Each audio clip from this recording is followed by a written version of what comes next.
the topic right now is leveraging the human factor in the recovery. The COVID-19 pandemic's power lies in its invisibility. We're all united by the crippling effects of an enemy that we cannot see. Having been the industry that was the first to be closed and likely to be the last to return, unlike other sectors, the MICE industry's old way of doing business may never return, and we need to start focusing on a new normal.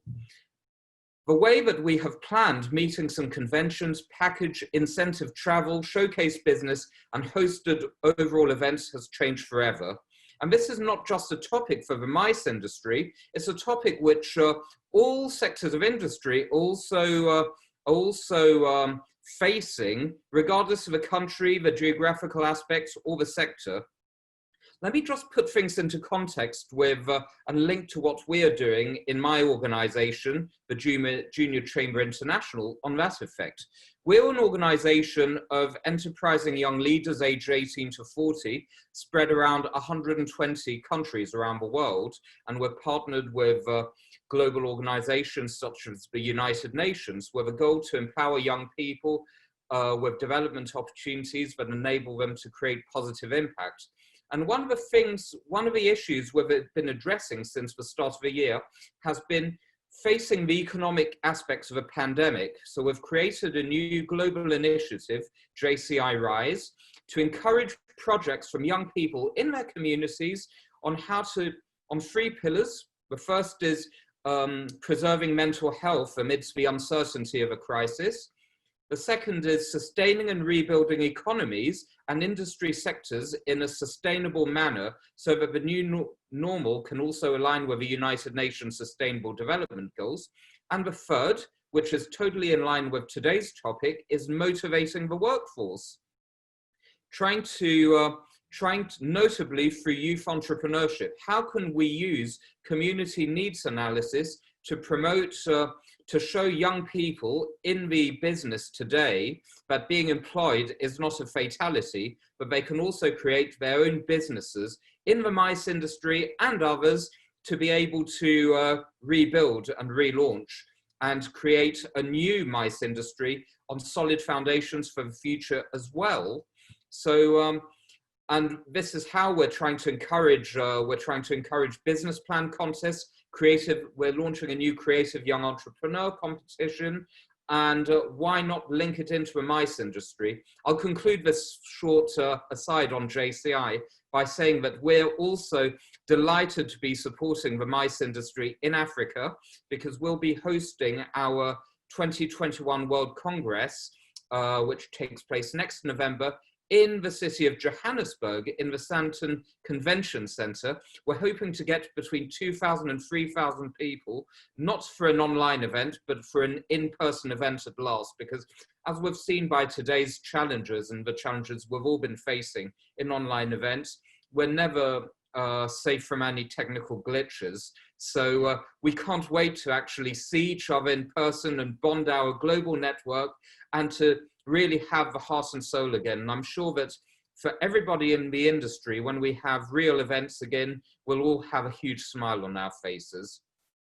And all this to say that after hearing this keynote speakers we've had before, the MICE industry, I'm proud to see that, like other industries, but the MICE industry in Africa and elsewhere has not wilted in the face of adversity, but on the contrary, you have all been getting together, all the industry actors, the 7 panelists we'll be hearing from right now, have come together to develop sustainable impact, to create economic growth, to create a more sustainable MICE industry for the future, as Jacinda's amazing video on Kenya suggested, and to rebuild in a more sustainable manner. Currently, intracontinental travel is permitted in different continents. For example, in Europe, I'll be able to travel to Berlin in a couple of weeks, and I've been to Oslo in the last 2 weeks ago as well. But across Africa, this is not possible because there's no Pan-African Schengen region, and most of the borders remain closed, sadly.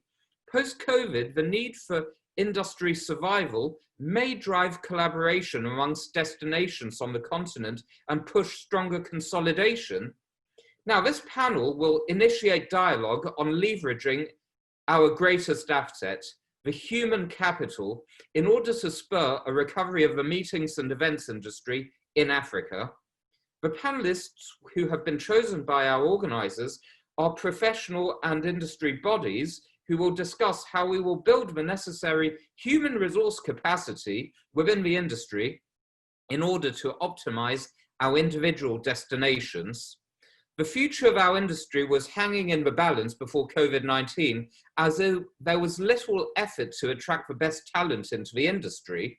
Tourism is generally not a field of study that young learners aspire to pursue in comparison to vocational jobs like medicine, engineering, law, or aviation. As we look to recover, our human development plan should be at the core of our efforts, because it will be all in vain if we do not equip the right people with the right knowledge and skills for tomorrow. I will conclude by saying that the tourism industry and the MICE industry especially must all consolidate to show that the African continent and the countries in Africa are way more than just the sum of their parts, and that Africa can really unite as a whole to impact as one for the future. So without further ado, I'm going to start by giving the floor to each of our distinguished panelists to be able to introduce themselves and their organizations. Please stick to the 2-minute time zone, to the 2-minute time limit that we have, because as you can see, there are lots of panelists and each one has to speak in a limited amount of time. So we're going to be organizing the session like a town hall event where everybody gets to speak with questions and answers. So without further ado, I'd like to hand over to our first speaker to quickly introduce herself. Kristi Sanders is representing the meetings industry and Meetings Professionals International. Kristi, I leave the floor to you. Great, thank you so much, Kevin. It is a great pleasure to be with you today. Thank you so much for joining the MICE Summit. Meeting Professionals International is the largest association for meeting and event professionals in the world. We have more than 15,000 members living in more than 70 different countries with chapters in more than 60 different locales. Each one of our chapters is operated as an individual unit, but together we're united underneath the MPI mission and vision. So our vision is that we are bringing together meeting and event professionals to change the world. We do that by activating our mission, which is to connect meeting and event professionals globally so that they can learn, innovate, advocate, and collaborate. And I'm very excited to be working with Molemwa, who's one of the organizers of this conference, to start the first clubs and chapters in Africa. So I'll put in the chat if you're interested in learning more about that, how to get involved. So what I do for MPI is, as the Senior Director of Community Engagement, I oversee our chapter networks to empower our chapter leaders to be able to enhance the professionalism of the industry globally, to connect each other in meaningful ways, and to empower their members through education. Thank you so much, Kristi, and great that you are outlining values, mission and vision, which are a huge component of what we're doing as an industry right now, especially the values aspect, which is hugely important right now. Our next speaker will be talking about incentive travel. So representing the Society for Incentive Travel Excellence site, I'd like to hand the floor to Tess Pruce. Thank you so much, Kevin. Great to be here. Thanks for the invitation. Let me first explain, as you said, SITE being the Society for Incentive Travel Excellence. Very important to understand that an incentive trip is not a leisure holiday. Incentive travel is one of the greatest motivational tools out there to reward employees for outstanding performance. And until COVID hit us, incentive travel was actually the fastest developing sector within the MICE sphere. Also interesting to note, having had a look at Dr. Manyaro's great presentation earlier, the difference between business spend and leisure spend. Also, being the I in MICE, incentive travel has the highest per capita spend across the sector. At the moment, with recent figures dating back to 2019, your average American incentive spends up to $4,500 per person on an incentive trip. Just a bit more on who we are. We account for about 7% of all business activities globally. The incentive travel industry is worth around $75 billion, and these are 2018 figures. So 2019 probably was close on its heels. We're not even going to discuss 2020 at this stage. But that's just to give you an overall idea of what this industry, this sector is worth. Globally, we are made up of about 2,500 members located in 90 different countries, across all suppliers, between hotels, DMCs, airlines, etc., etc. We also have a magnificent Young Leaders program. Just a quick point of interest, until a year ago, the chapter was Site South Africa.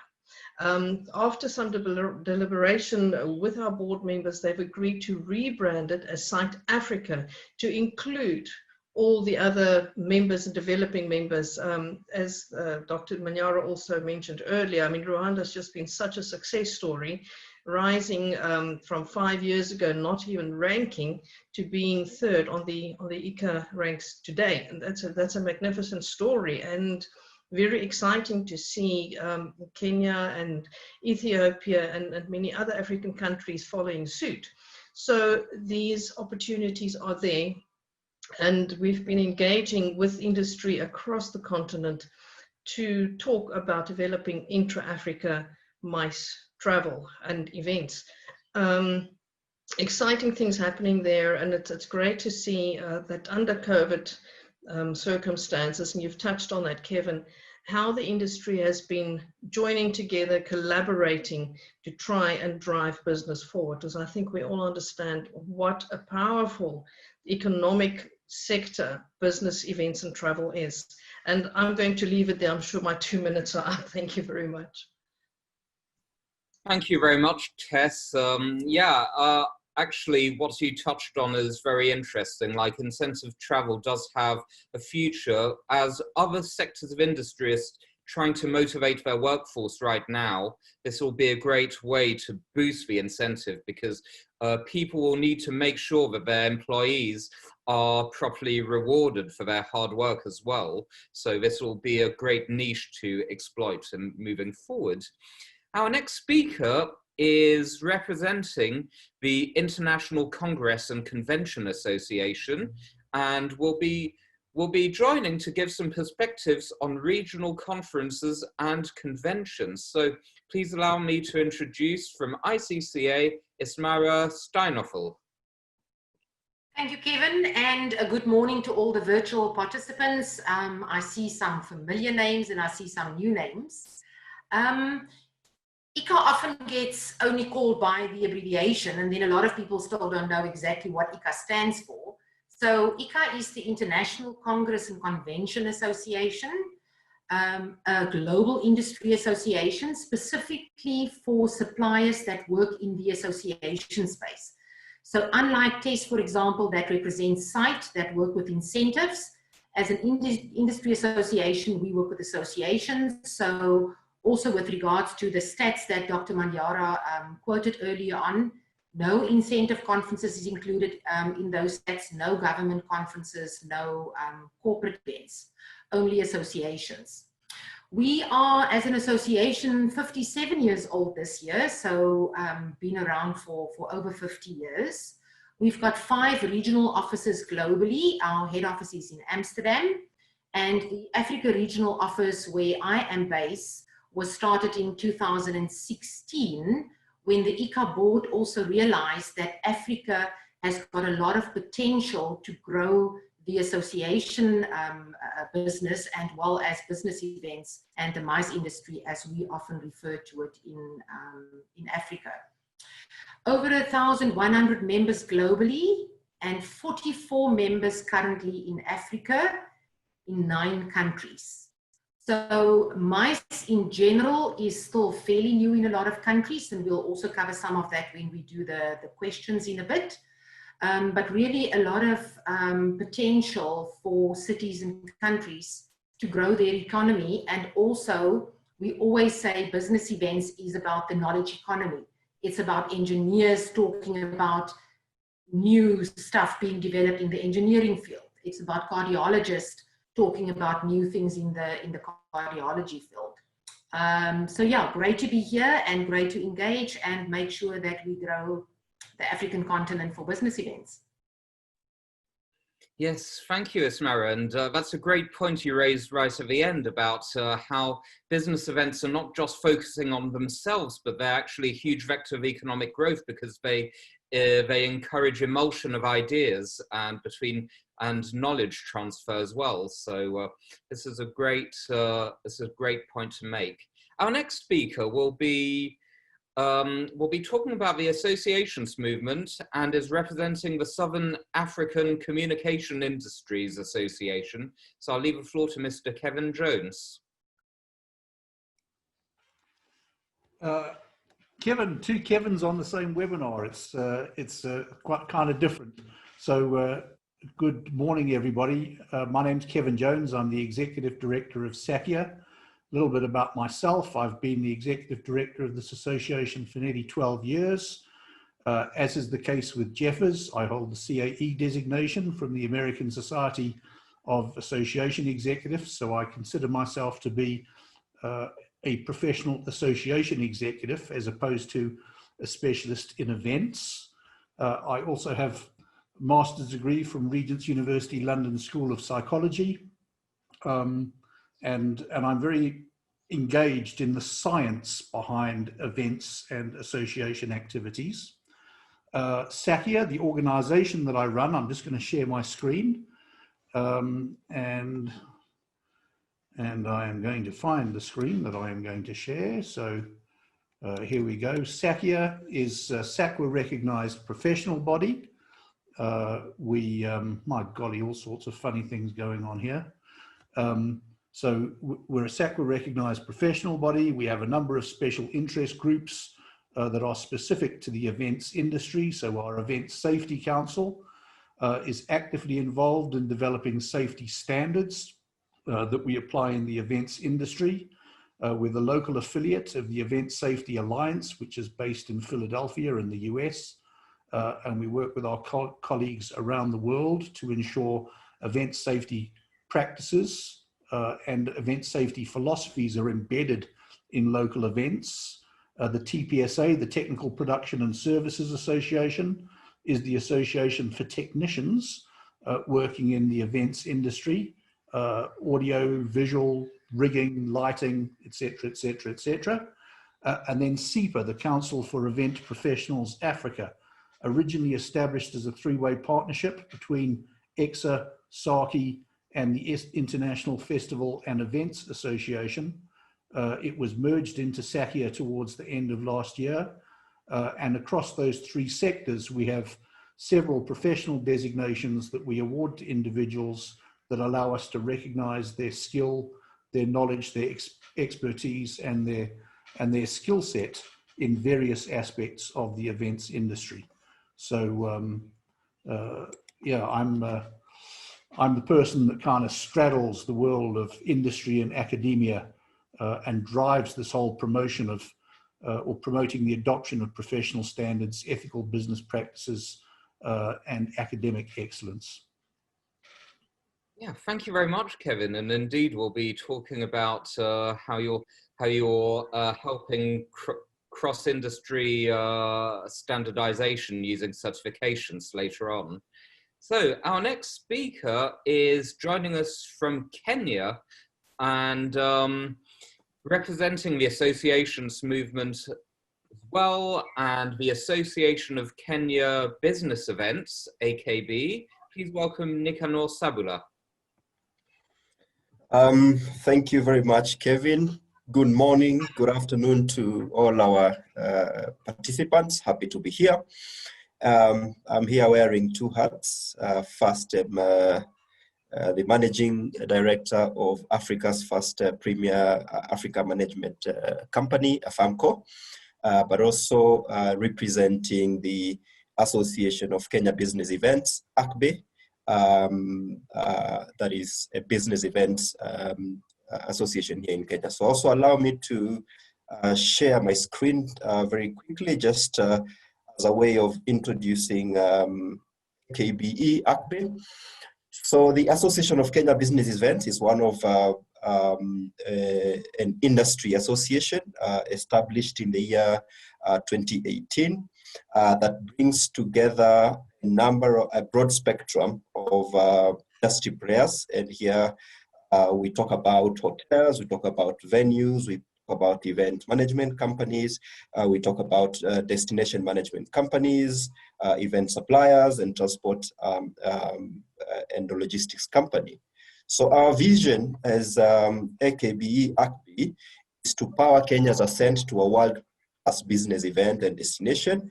And our mission is dual. One, we want to improve the business events industry here in Kenya, but more importantly, and which is very significant to economy here in Kenya, is to create jobs, because we believe that the MICE industry actually has a potential to create jobs across the country. I will not really dwell onto the aims. Like any typical association, we are here to represent and be the single voice of the MICE industry in Kenya. We want to be able to provide research and relevant knowledge and data for the industry here. We are also looking at professionalizing the industry through initiating education and certification and accreditation programs, as well as to just be able to bring the industry together. Amongst our core values really, and I want to emphasize here, is the whole issue about sustainability and innovation, because we believe that the MICE industry has to be sustainable and responsive to people's needs, but also has to be innovative. And this COVID-19 season has actually clearly demonstrated the need for innovation. So if you look at our membership, I think I did mention the broad spectrum of the industry, so sort of like serving as an umbrella body for the players in the MICE industry. But also we've got three main membership categories. One is a full members, and this membership is open to the corporate bodies that I mentioned earlier on. We also have associate membership that brings together other stakeholders, such as tourism and travel schools, university faculties, but also other industry-related association and government entities. We also do have affiliate members, and these affiliate members will either be individuals or businesses that are actually interested in supporting AKBE and also the industry generally. So, I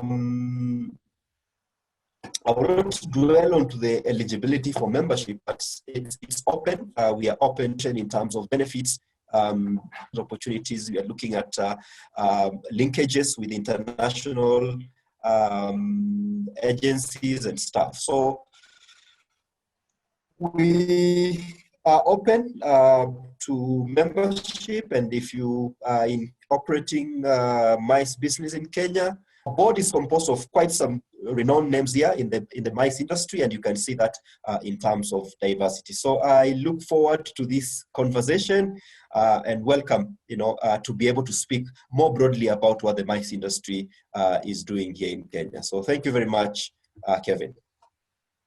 Thank you so much, Nicanor, and really happy to hear about your focus on creating jobs and economic growth as well. This should also be a huge focus. We're going to stay in the perspective of regional and global associations with our next speaker, who represents the African Society for Association Executives. I hand the floor to Mr. Jeffers Miruka. Thanks, Kevin, for the opportunity to be here and also for the opportunity to speak. I'm Jeffers Miruka. I also wear two hats. I represent first the African Society of Association Executives as the president, and also I'm the CEO of the African Association of Agricultural Economics. So I've been in the association industry in Africa for the last 12 years, and I'm glad to see quite familiar faces here in this panel. The African Society of Association Executives is a professional community of association executives in Africa, and also the voice of the association profession in Africa. We do know that most developed economies have very well organized association movements, and in Africa we've been around since 2015 and started a business in 2016. So we're basically young, but we have a membership of about 350 members who are our active members, and also who are helping, we're coming together for the good of the association industry in Africa. Our mission is to build and advance the importance and effectiveness of associations in Africa, while our vision is shaping Africa's future through sustainable associations management, as we want to make sure that people who work in associations have the knowledge and the capacity to run associations. And as my friend Kevan said, he's a CAE, so people like him are actually very well qualified association executives. Our objectives are in education, advocacy, networking, collaboration and partnerships, and also in leadership.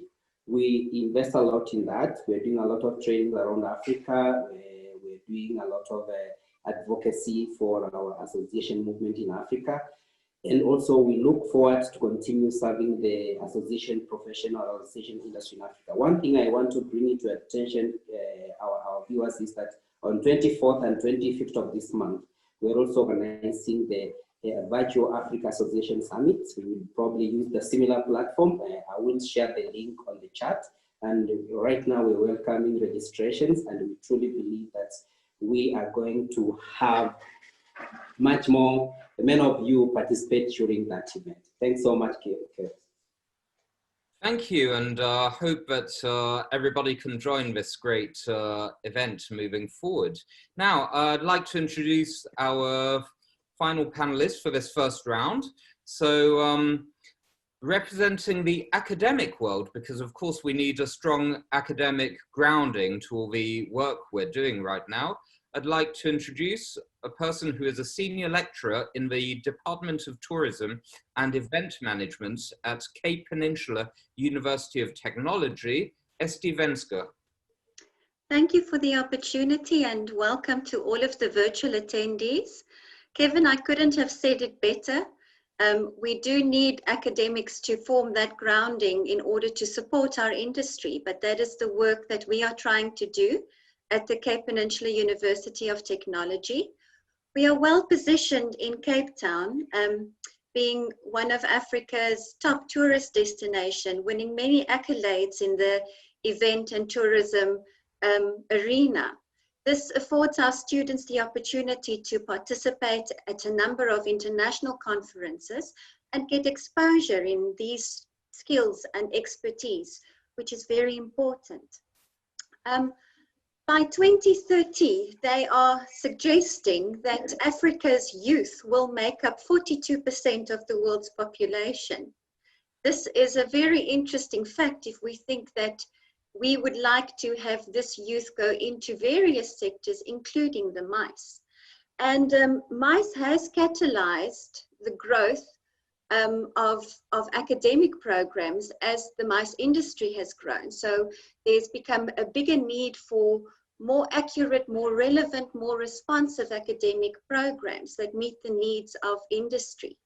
And that is possibly the reason why I was asked to join.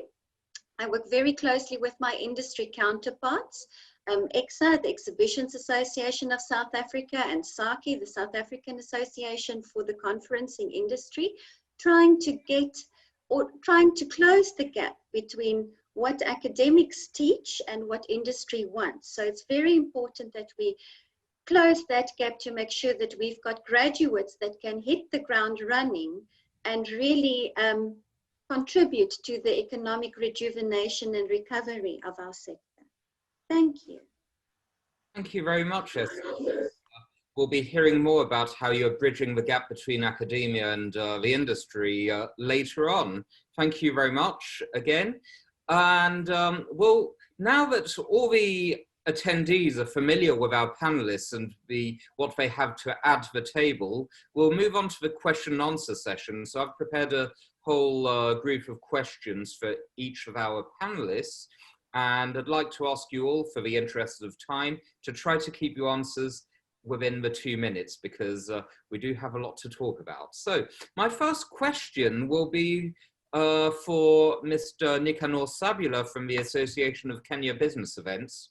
Now, we've seen that from Dr. Manyara's presentation that Africa attracts less than 10% of the business tourism market, which is certainly not enough given the potential of the continent we've been talking about.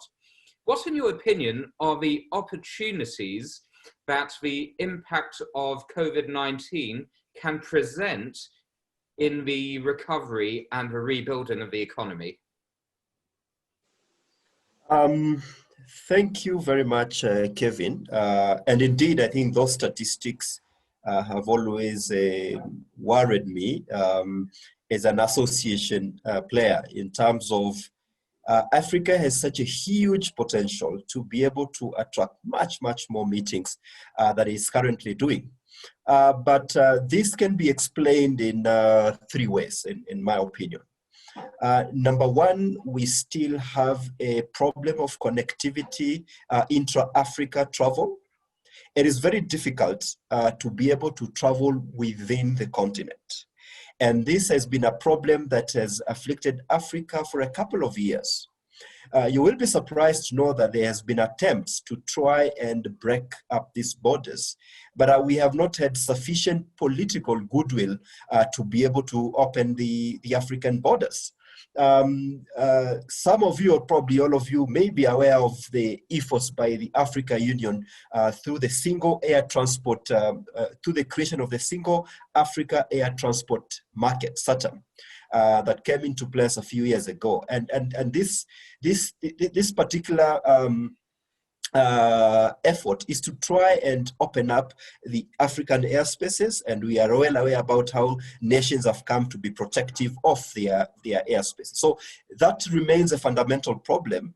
And one of the ways that I'm thinking COVID could provide an opportunity is we're increasingly seeing the opportunity around hybrid meetings. So you've got virtual, you've got physical meetings, and I think this is going to help to break up, you know, the borders, even as the governments insist on having them closed.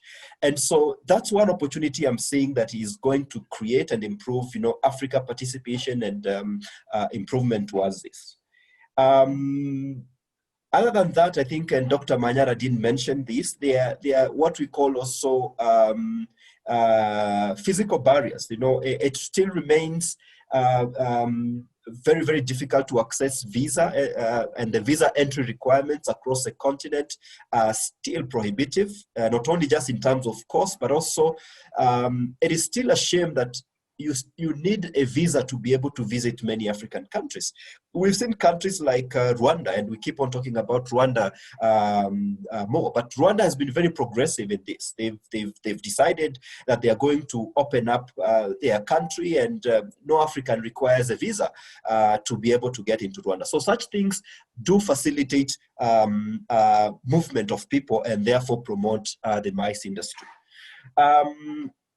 One of the things that I would also probably like to mention, and I've been speaking to a couple of my colleagues, you know, in associations, but also in the MICE industry here in Kenya and East Africa, is we're still seeing a lot of borders closed. I think within East Africa, we still have Uganda that has closed its borders, and this MICE industry. And one of the things they were telling me is that unless the 3 major regional economic blocs open up their borders, the MICE industry in Africa is going to remain affected. And this is South Africa. I think South Africa hasn't opened up their borders.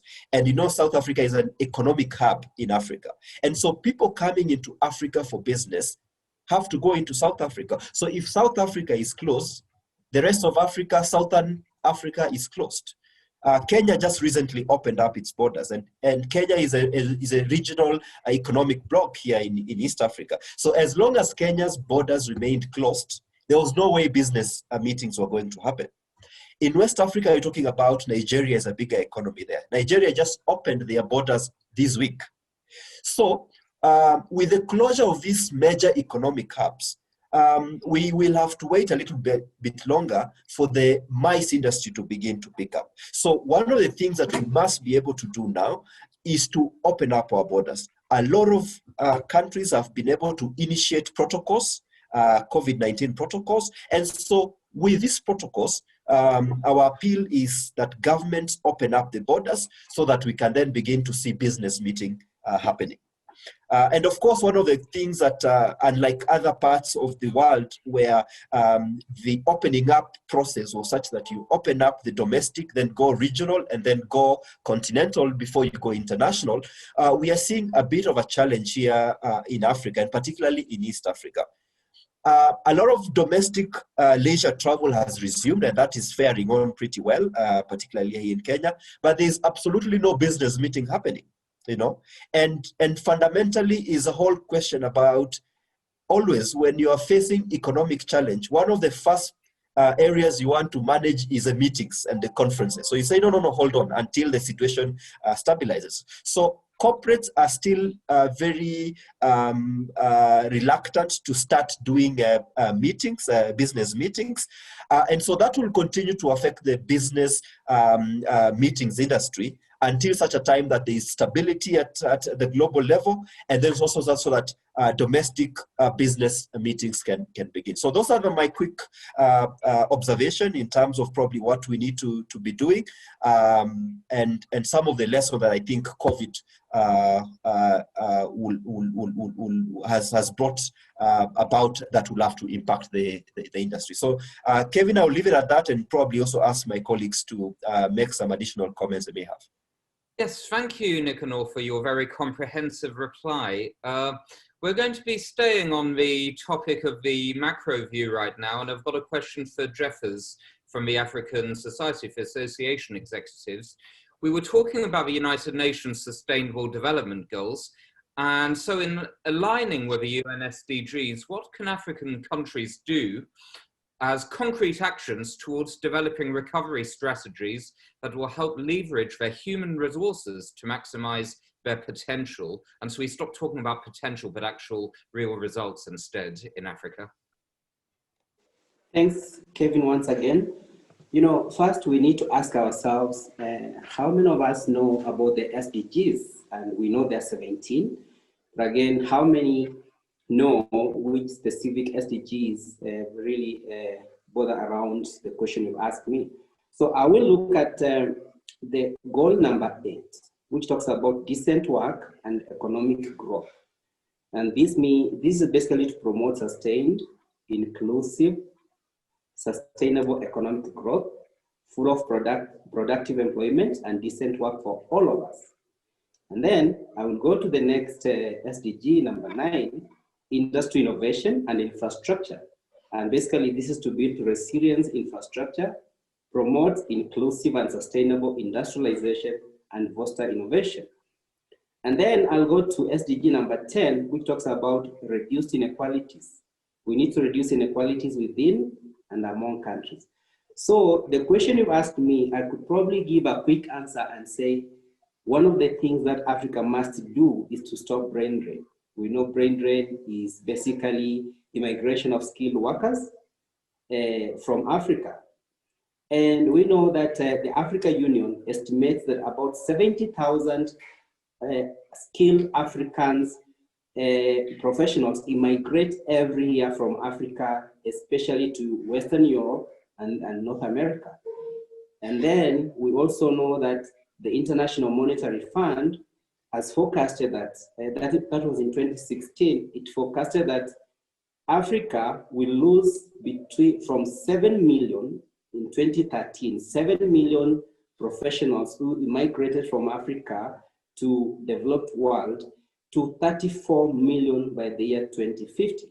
This basically is the immigration of well-skilled workers to these countries in search of greener pasture, in search of better life, in search of better pay, in search of all the things that a human being needs to live simple and happy, and also to take care of their families.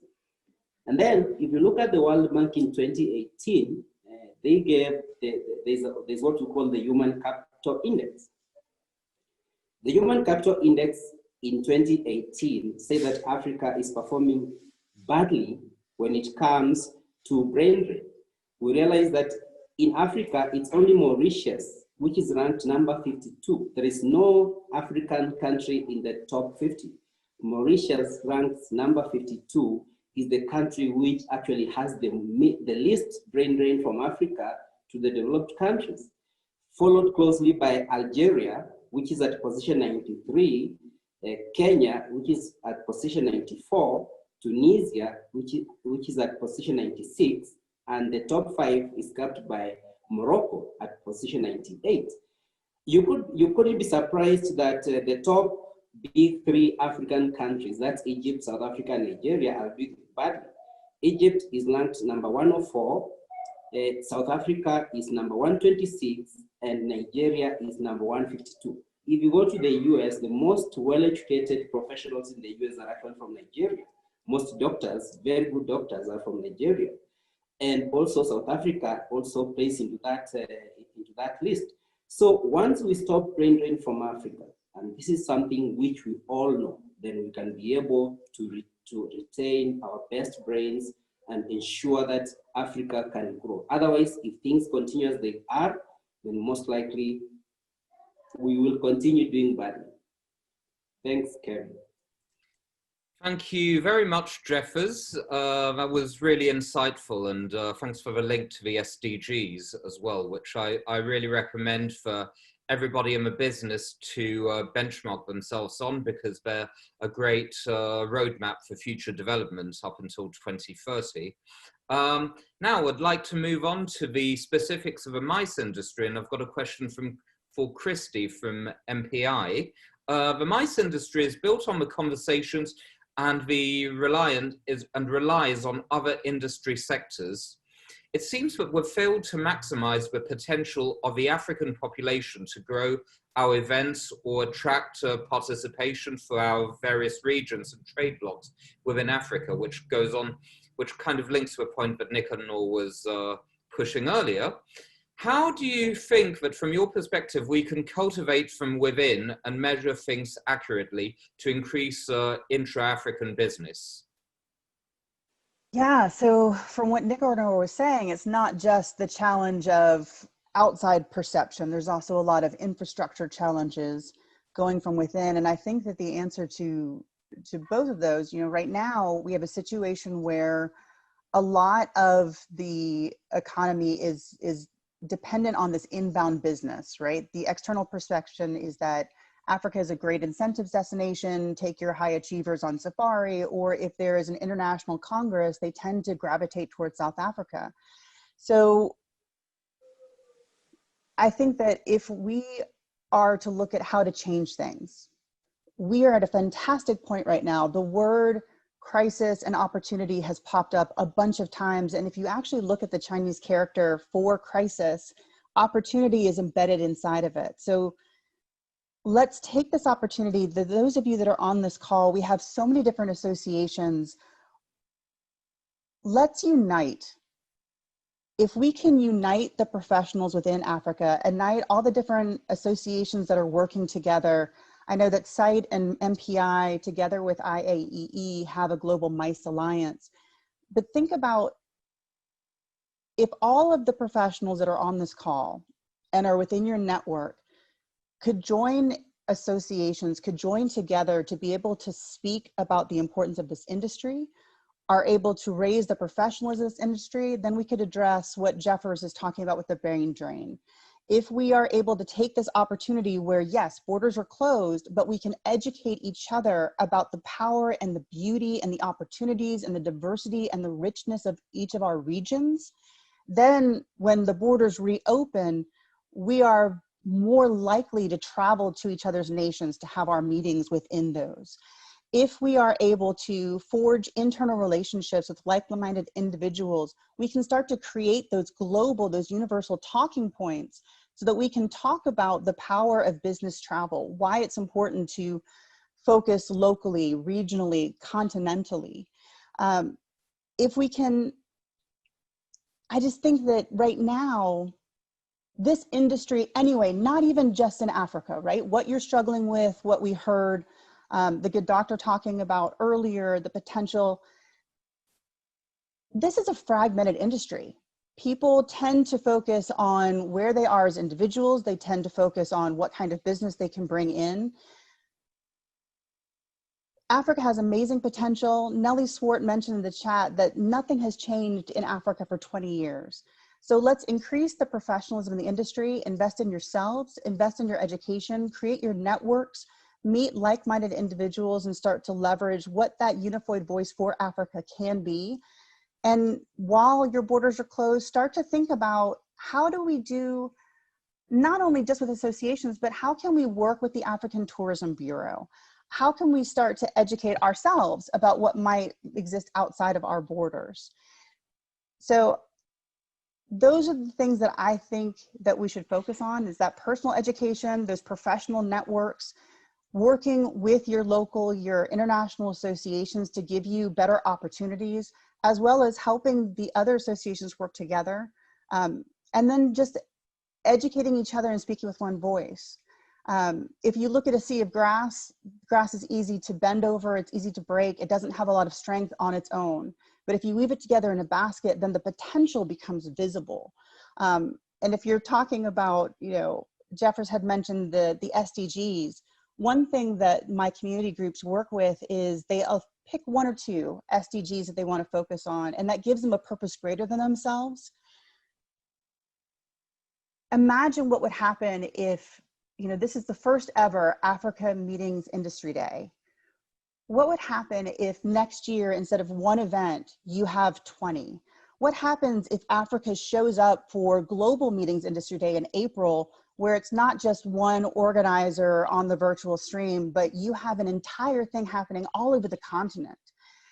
Once you start to show up and be more visible and start to have those stories and be able to share those stories, that's when I think people will start to see Africa not as a monolith, but as the amazing powers and professionals, and then you can start to keep your talent within your borders. So I know I jumped around to a lot of different things, but I hope that gives you at least some usable ideas or things to think about. Yeah, thank you so much, Kristi. That was for that really great and detailed reply. I think there was some excellent feedback on the chat about your intervention. And actually, my next question is for Tess. And speaking about attracting people to Africa, we've been talking a lot about destination marketing companies. And why do we depend more on these companies to bring business to our continent? And how does this, in your view, how does this link to actual destination management? Maybe we can clarify to the audience what the distinction is. Thank you. Absolutely. Thank you, Kevan. It's a very important distinction for those who are not familiar with the terms DMO or DMC. Your DMO really is your destination marketing organization. And now we're talking about the likes of the Kenya Convention Bureau, Rwanda, Cape Town Convention Bureau, South Africa's National Convention Bureau, your tourism authorities. So those are the, call it government bodies that market your country, your destination. Your DMC, that is effectively a company like I have, Crystal Events Africa. We are a destination management company. So the difference is your government body markets the destination, your destination management company brings your incentive, your inbound incentives to the destination. And what is very important as far as a destination management company goes is exactly what the words say. You need to know your destination. So your client relies on you to come up with the best program, the best opportunities, you know, understanding your client as well. What is your client's objectives? It's very important for a DMC to understand what your client wants to get out of the program. I mean, this is a separate workshop all on its own, just on the topic. But from a destination management company point of view, it's basically our job to manage the destination to the client's absolute requirements. How do we tie together with the marketing organizations? Many of our marketing organizations in Africa are relatively new, and congratulations to Jacinta and her team. I mean, the Kenya Convention Bureau is hardly a year old and they're already doing a fantastic job. But it's very important for DMCs and PCOs to understand how important that relationship between themselves and the DMO is, or your Convention Bureau. The Convention Bureau or Destination Marketing Organization can help facilitate site inspections, subvention funds, really helping you market your own destination. And it's also very important for the destination management company and PCOs to understand that they cannot rely entirely on the destination marketing company to sell the destination. That is why we have trade shows like IMEX, like DIBTM and so forth, where we work hand in hand with our convention bureaus and DMOs to sell our destination. And it always has to be a joint effort. I hope that helps answer the question, Kevan. Back to you. Thank you. Thank you so much, Tess. That was incredibly clear, and I think it does answer the question very well. Thank you again. So my next question is for Esmare, who will give some perspectives on regional conferences and conventions. So South Africa has positioned itself as an industry leader in both leisure and business tourism. The existence of defined learning paths and industry associations undoubtedly grants them that added advantage. What lessons do you think the rest of the continent can draw in the recovery from what South Africa has been doing? Kevan, the key word here, and it's probably one of the words in my job that I mention the most, is convention bureaus. The reason why South Africa is, and Kristi also mentioned companies tend to bring their events to South Africa, is we've got active convention bureaus that offer the services that are globally expected of a bureau. The Cape Town Convention Bureau is the oldest convention bureau on the continent. It's about 18, 20 years old. I know we've got Rick attending as well that set up the bureau, and we've got Adrian that's currently with the bureau. So in South Africa, there's a South African National Convention Bureau, as well as provincial and city convention bureaus. And very often, because business events is still fairly new on the African continent compared to globally, a lot of countries think if they've got a tourism authority, they can just somehow add business events to that. So we're very active on promoting the continent as a leisure destination, but a convention bureau is very different. A convention bureau needs its own dedicated staff, its own budgets. You need to attend the industry business event trade shows, like IMEX that takes place in Frankfurt, for example, or IBTM World that takes place in Barcelona. And normally at these shows, South Africa's got the biggest African country stand. Rwanda, as we know, and Rwanda is a big buzzword at the moment, and has been since they started their convention bureau, and hopefully we will hear from Kenya. I know Jacinta and her team are also very active in starting to promote the destination. So it's key to have an active convention bureau, and there are some convention bureaus on the African continent that, to be honest, is a convention bureau in name. They don't have a dedicated website. They don't have dedicated staff. They don't have a budget. They don't have a meeting planner's guide. So it is really to actively go and look for the incentive groups, because especially international business can go anywhere in the world. They don't have to come to Africa. They can go to Australia, they can go to Asia. So it's as a destination to actively start to look for the business. And then just one more point to touch on is, as a continent, we are very bad at keeping statistics on, and I'm not going to touch on the leisure side because that's not a space that I work in. But besides, and I know Icca does a report that's very specific for a specific market, and often our stats are quoted. But I know that Cape Town does keep statistics on the economic impact as a business events destination. The South African National Convention Bureau did a study between 2014 and 2016 on the economic contribution to the country.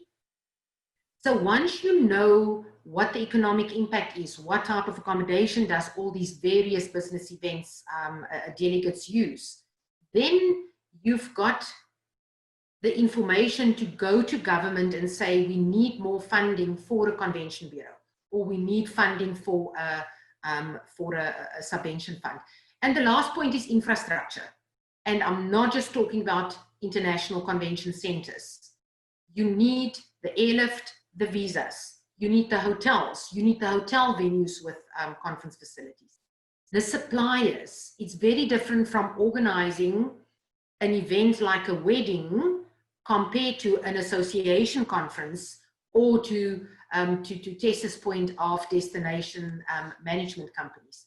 So really, again, something we can talk about for probably a few days, but I think why South Africa is doing currently better than some of the African countries, if we look at business events, is active convention bureaus, national convention bureaus, provincial convention bureaus, and city convention bureaus. And again, similar to Rwanda, very active convention bureau. The team from Kenya, they started the bureau, so we're looking forward to seeing what Kenya is also going to do going forward. Thank you, Kevan.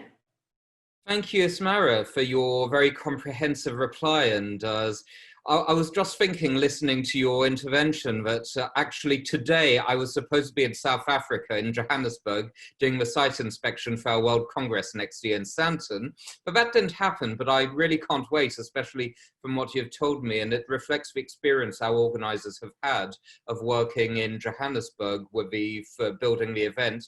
The fact that there's comprehensive infrastructure and a good supply chain behind it has really helped with the organisation of this Congress, so I hope to be able to actually meet you all in person next year in South Africa and stop by Kenya on the way down. So yeah, look forward to it. We've got two more panelists who are going to speak, but before that, I just wanted to pass a message to the audience. We'll have a couple of short minutes after the next two panelists to answer questions from you. So if you have any questions for any of the panelists, please post them in the Q&A section. I see that there are already a couple of them there waiting for me to check out. And we'll also in the chat, and our panelists will have a couple of minutes afterwards to answer them. Thank you. Now let's move on to Kevan, who has been talking about straddling between various associations and therefore creating industry certifications. The industry certifications that have been set as proficiency standards have sadly not yet been properly adapted by the continent. Now, how do you see this? How do you feel that this has affected Africa's global competitiveness, and what kind of solutions do we see to improve things concretely in the future?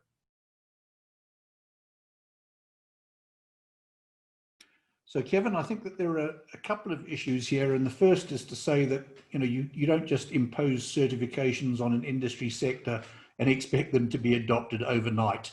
It's a process that takes an extended period of time, and one of the questions that an individual would ask, when they earn a designation is, does it make me more employable? Well, if it's not something that employers are looking for, then no, it doesn't. So actually what I want to do before I answer the question that you asked is incorporate some feedback for Kristi that'll allow me to lead into a more in-depth understanding of what designations are all about. So the question that Kristi asked was why don't the associations in Africa collaborate more effectively with each other? And I was hoping that Tess might have picked up on that question, because in South Africa, one of the things that we introduced as a collective at the beginning of this lockdown period was an organization called the South African Events Council that includes representatives from all of the associations active in the events sector. So there are 13 different associations, including ourselves, including SITE, including Icca, that have come together within the framework of this events council so that we can cooperate with each other, so that we can avoid duplication of effort, so that where it's necessary for us to do so, we can share resources. And by collaborating with each other in this way, we've been able to do things like engage in industry research programs or engage with government on behalf of organized industry. And certainly we've been using this as an initiative to engage very actively with the Department of Arts and Culture, where we've had several meetings with them about the reopening of the events industry. Mass gatherings are governed in South Africa by the South African Sports and Recreational Events Act, SACIA, which is operated under the auspices of the Department of Sports, Arts and Culture. And by forming this collective, we've been able to engage with government on a very professional level. You know, we don't just turn up and say, well, we're speaking on behalf of our little association. We turn up and we engage with them on behalf of 13 other associations actively working in organized industry. So certainly that the vision that Kristi articulated is one that is a reality in South Africa. We should probably expand it to include more associations, and I think that that's certainly part of our mission. And there's no reason why it couldn't be expanded even further to include more associations in Africa. So, you know, I think that's very much part of our plan. Going on from there, I think that the issue with professional designations or certifications is that they need to be embraced by industry as a whole. And so the designations that we award were originally developed as a three-way partnership between EXA, SACIA and IFIA. So EXA, the Exhibitions and Events Association, SACIA, the South African Association for the Conference Industry, and IFIA, the International Festivals and Events Association. The three organizations came together and developed an organization called SEPA, the Council of Event Professionals Africa, and that council was then reconstituted as a special interest group within SACIA because we are an established professional body and we are already recognized by government and the educational authorities.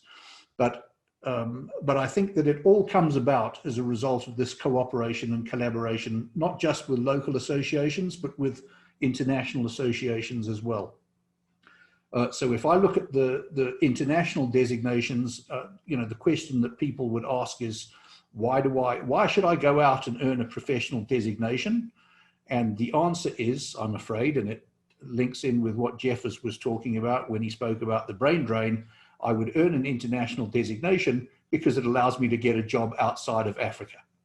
Well, you know, it doesn't suit our interests or anybody else's interests to get into a situation where we encourage people to earn an international designation just so that they can go and leave the country and work someplace else. So for us, it's been a priority to develop local designations that are registered with SACIA, that are listed on the National Qualifications Framework, that are recognized throughout the SADC region. So there's a regional qualifications framework in terms of which all of these designations are listed. And the important thing is that they bring together, and I think this is a kind of an important analogy here, they bring together a commitment to standards, a commitment to training, and a commitment to industry certification, and more importantly, equally importantly perhaps, continuing professional development. It's not enough for somebody to go off to university or college and earn a basic qualification in event management. There needs to be a commitment to lifelong learning throughout their career, so that as they progress from one role to the next, They have the opportunity to tap into learning, tap into training, tap into mentorship programs. And as they acquire knowledge from all of these different sources, also have the opportunity to acquire or upgrade the level of professional designation that they have. Now, it's also important that we don't work in isolation. There's no point in us having a professional designation registered and recognized throughout the SADC region unless it is also recognized in other parts of the world. So when we develop designations, we need to align them with the same competencies that are applied when an individual applies for a CMP or an e-merit or whatever the other international designations are. But it's about creating a framework in which local associations can cooperate and collaborate with each other, in which we can embrace standards and designations that are accepted and recognized in other parts of the world. And when we can do that, when we can create a situation where people apply for a professional designation because it means something in their own country, then people will dive into this. It makes them more employable. It gives them the opportunity to earn money. It gives them a structured career development path where they can progress from one step to the next to the next. But if it's only about, earning a designation so that you can go off and work in Britain or America or, it doesn't mean anything to employers, so they're not going to drive it. And I think that's the important thing for us, is that we now have a local designation that's aligned with the same competencies as applied to international designations, but it has some substance. It's recognized formally by SACIA, and it gives people the opportunity to embrace a commitment to professional standards, ethical business practices, commitment to lifelong learning. It's a holistic approach to career development within the events industry. Okay, thank you very much, Kevan, for your very detailed reply. It's great to hear about the whole certification side. And I think to wrap up the whole panel, we've been talking a lot about education and training and lifelong learning, especially in Kevan's answer. I'd like to hand the floor to Esti to talk about the academia perspective. And the question is, how has the African academic side recognized the needs of the tourism sector, and how are you responding in developing the relevant learning content, so the basis for future employees in the tourism business and the MICE business to build a foundation to be an active professional and to grow the MICE industry in Africa? Thank you. Thank you. I think it is great that I had the opportunity to listen to all of the speakers before responding, and well placed after Kevan Jones's talk, because I think it ties in quite nicely. Firstly, I think all academics in Africa are very aware of the SDG of quality education. So we really try to make sure that we offer quality education. So I'm going to answer the question by focusing on firstly, collaboration, that we cannot get away from. We need to collaborate as academia with industry in order to make sure that the skills and the standards are matched. So here, what Kevan has mentioned around the designations, it would be a futile exercise if academics do not align the content of their curriculum with the knowledge components related to what you would need to be able to do as an individual working in the MICE sector, so that at least that individual has got or has banked the knowledge and then can go and gain the experience and the hours of work and progress through the NQF levels of the qualifications network from an NQF4 up until they reach their doctorate, and in such a way reach the designations and progress with the designation. So that's the first point around collaboration. When it comes to curriculum, I would like to tap into what Tess and Esmare and the rest of the panel have mentioned about our students and entrants that work in the sector really needs to know how the MICE industry is working. We've got to break it down and say meetings and conferences and have modules that specialize in the skills for meetings and conferences, but in a similar way for incentive travel and the suppliers that work in incentive travel. How does that work? Where does a convention bureau fit in? And similarly for exhibitions. And now towards recovery, I mean, exhibition spaces and social distancing has had such a big effect. So academics really need to get on board and realize for recovery, these are the new skills that we need to teach our students. Context is a very important component here. We need to do this for Africa, by Africa, to keep them in Africa. And therefore, we really need to think about the African context. And as academics collaborate again with industry, we need to write our own textbooks of how we do business in the MICE sector in Africa. We cannot just decontextualize American textbooks, although we learn a lot from them. But the African context is different, and we do things different. By that, I'm not saying we compromise on our international standards. We should be able to host international conferences, but we should be proud of our African heritage and the way that we organize and the context in which we operate. So that's very important. And then my closing remark is around contribution. The education and the knowledge and the skills that we teach our students should contribute to the recovery and the growth of Africa. We should keep our people here. We have clever and smart people that can make a difference, and we as an industry should make it enticing for our students and our young entrants to stay in Africa and make a difference here for Africa, by Africa. Thank you so much. Thank you, Esti, for these motivating words. And I love the focus on endogenous growth within Africa and the pride of being for the continent. And this it's something which I believe is something which needs to be pushed through and rammed through. We see it at JCI level now.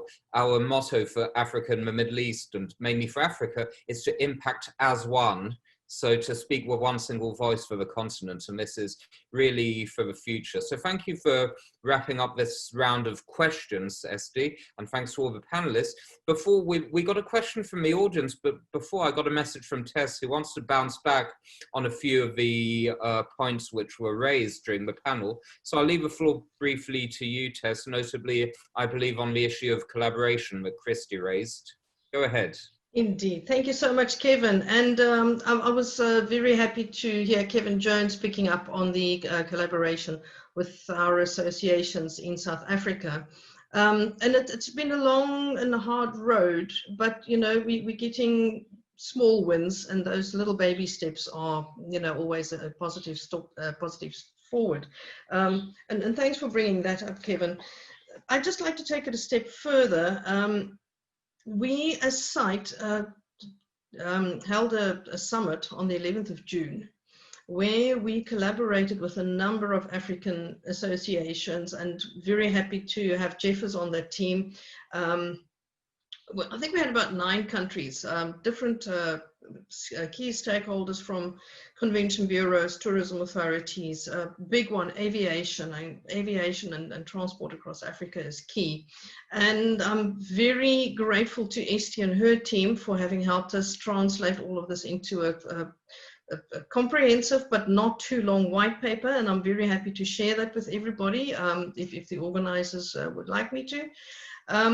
Now the question is, you know, talk shop is one thing. What are we doing about it? So very happy to say that we have a meeting coming up with our Ministry of Tourism this coming Friday, and the team that met on the 11th of June is reconvening on Monday the 14th to discuss the next step.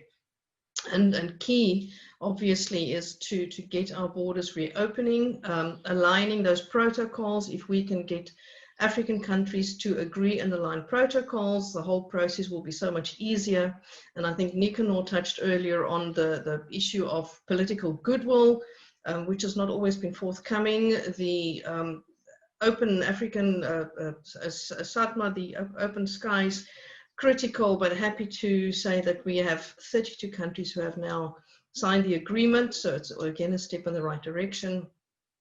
And yeah, it's you know, Rome wasn't built in a day and Africa wasn't conquered overnight, but there's definitely positive things happening, and mice development critical, but we need to get the infrastructure and the aviation, and most of all the service delivery, which means skills development and education. That is critical to make all of that work. Thank you, Kevan. Yes, thank you, Tess, for this great point. Now, we did receive a question from the audience in the Q&A section from Jill, which is addressed to Kristi. So I'll just read this. Over above it's a question about confidence in traveling right now, which is a major issue. Lots of people still don't want to travel because they're afraid of safety issues, and there are all sorts of different barriers to traveling, getting on a plane, going through the airport, etc. Now the question is, how can we, as the MICE industry, instill confidence in attendees, visitors, delegates, and participants to attend in-person events and business meetings in Africa, notably corporate business travelers? I mean, this is actually an issue I've been facing, getting people to Japan or to Johannesburg for our JCI global events as well. We've got an event on a cruise next year in the Baltic Sea, so we're hoping that will take place. So what's your take on it? How can we make people want to join these events in the future? Thank you. Yeah, no, thank you, Kevan. And I think that it really it points to that perceived risk, right? Especially when you're talking about corporate business. Corporate, you can hear in the background, my husband is now waking up. It's about 6 o'clock in the morning where I am. So corporate companies want to minimize the risk. So if you want to be able to make people feel confident and safe in terms of visiting, you have to be honest and upfront and transparent.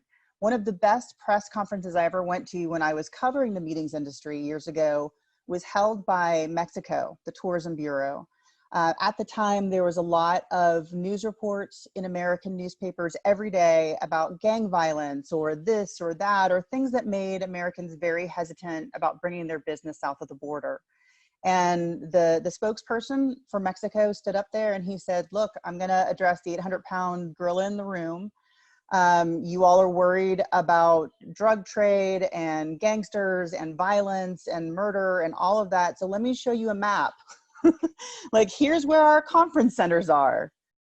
It's a 3-day drive to where this violence is. And just putting it in perspective really helped people understand that the risks that they had internalized from this narrative were not necessarily the reality of what they were going to experience, right? So Kevan, if you're trying to get people on a cruise ship and all they're seeing is, you know, people were stuck on cruise ships for a month during coronavirus, it's a challenge, right?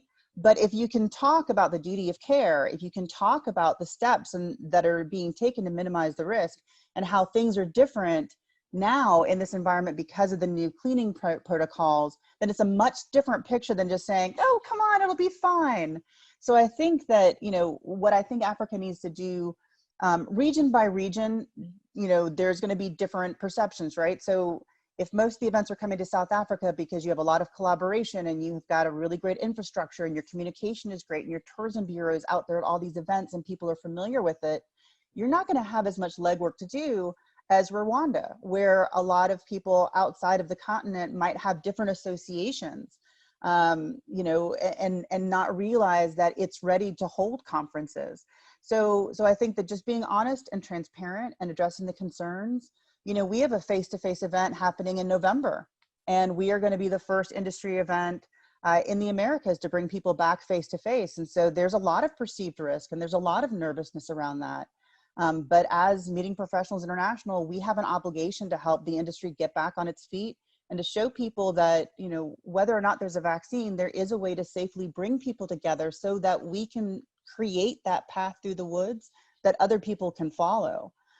So we have, you know, on a very micro level, some of the same challenges, but it all comes down to communication, to transparency, and to tell that story and take control of that narrative. So that's what I would recommend.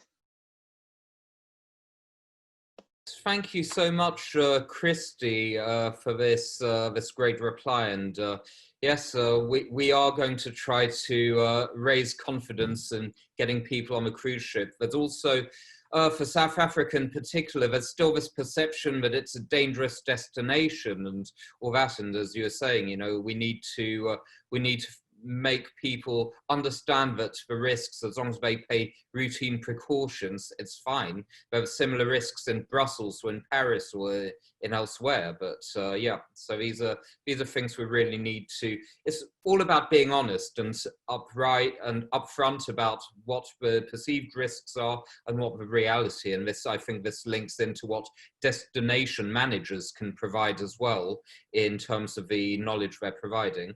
I think that this was the only, I hope, Jill, that this answered your question. This is the only question we've actually received on the chat, so I believe we're in a position to just wrap things up right now. There have been lots of positive comments about the quality of speakers, lots of links being shared, lots of extra insights. I'd recommend you to be able to I'd recommend you to just read up all the links and check it all out, because this is a whole wealth of resources. And I would like to conclude by, first of all, by thanking all the 7 panelists for your time and energy in distilling all this expertise and information. And I'm really proud, I've been really proud to moderate this event, just not just to be able to support the mice industry, but to see that everybody in the industry is being very bullish about it. Everybody is thinking about being resilient, transforming the challenges, not just wilting in the face of adversity, but maintaining direction and adjusting the direction like true leaders must do, and transforming these challenges into opportunities to rebuild and reinvest and evolve for the future. And this is what this is what all industry leaders and all captains of industry in all sectors should take inspiration from in the future as well, as we rebuild, as we aggregate and help boost how MIC can help boost the global tourism sector as a whole, and also help become a prime actor in the global economy. As I said before, it's time for us to, and especially for me as an external viewer coming from Europe and Monaco, which is also a prime tourism and convention destination, but in a different situation. But it's time to, I'm personally tired of hearing about the potential of Africa as a continent, but to talk about what actually Africa has achieved. And I look forward to having this conversation in 5 or 10 years, what Africa has been able to achieve, how Africa is becoming a pioneer in the mice industry in terms of innovation through constant education and ongoing learning and skills development, through harmonized industry standards and certifications, through clear, transparent destination management, and through true added value and impact on the industry and to economic growth in line with the UN Sustainable Development Goals. So in my role as JCISG, I really hope to be able to boost the image of Africa as you all join together and be more than the sum of your parts and impact as one.